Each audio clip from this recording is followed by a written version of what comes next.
कथा देई कथा रखिले नुआ सरकार खोलिला श्रीमंदिर चारिद्वार। मंगल आलती पर श्रीमंदिर चारिद्वार खोला है। मुख्यमंत्री मोहन चरण माझी समेत अन्य मंत्री माने भी एही समय रे उपस्थित रहिथिले।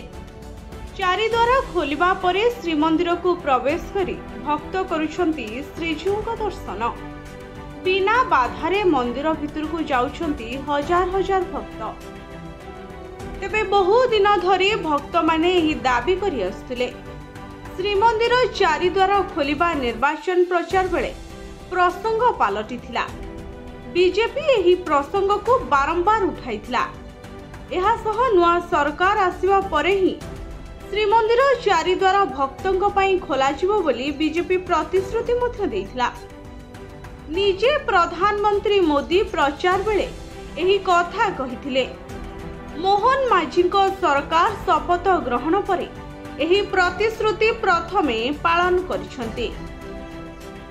शपथ ग्रहणर परदिन अर्थात आज श्रीमंदिर चारिद्वार खोली। एहाको नै भक्तों मध्य उत्साह और खुशी भरी जाइछे। ब्यूरो रिपोर्ट भंजोत न्यूज।